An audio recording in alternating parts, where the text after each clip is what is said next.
观众朋友午安，我是黄晴，欢迎您收看7月14号的中视午间新闻。遭何志辉收买。有一对专门破枪偷窃的鸳鸯大盗，早上遭到了警方围捕。而围捕的过程当中，警方是以侦防车包抄，还冲撞嫌犯的车辆之后，他们才停下车来。没想到这个嫌犯竟然丢下了怀孕7个月大的女友不管，还打开车门自己逃命去，最后还是被警方给抓了回来。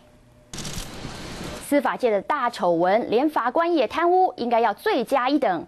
特侦组就查到了这个立委何志辉在贪污案当中涉嫌行贿法官，从19年的刑期竟然可以改判无罪耶！昨天就发动了大搜索，带回了高院法官李春娣、陈荣和等4名的司法官，讯后遭到检方申请羁押。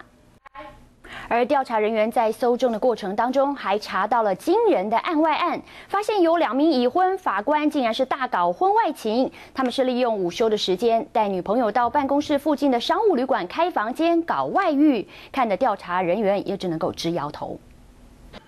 这个也是很夸张，中途之家避风港竟然变成了狼窟。54岁的谢姓嫌犯，他假装要成立中途之家，去年10月就租下了桃园出租套房，提供给中辍生和逃生的这些逃家青少年来使用。没想到同学口中的老爹，竟然会涉嫌灌酒下药、迷昏之后还性侵女学生。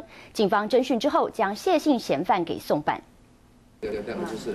台中角头翁奇男遭到枪杀的案子，这个案情已经出现了一个大逆转，警方还在忙着找人间蒸发的杀手廖姓少年。不过，翁奇男的父亲同居女友却跳出来爆料，说翁奇男死得很冤枉。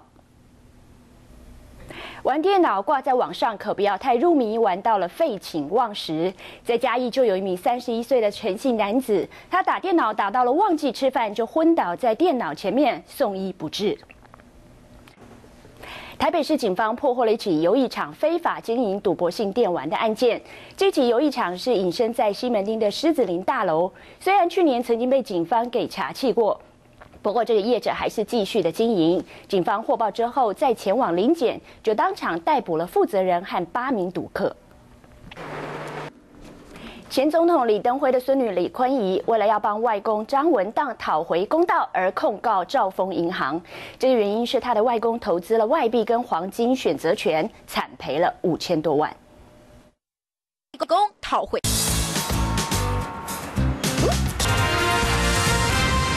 好，持续带你关心这非常离谱的事件，在基隆居然爆发了海关官员跟工作人员集体涉嫌倒卖。 走私大陆黑心渔货以及香菇干货，然后卖给渔货市场。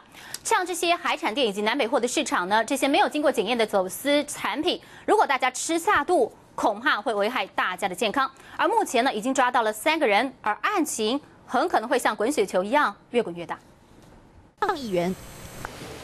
还有，在昨天彰化传出这位8岁女童在游泳池溺水的意外。今天好消息是，女童的昏迷指数已经上升到13了，但是还是没有度过危险期。而现在教育局和警方也已经介入，要来调查整个事件，了解业者和这名教练到底有没有疏失。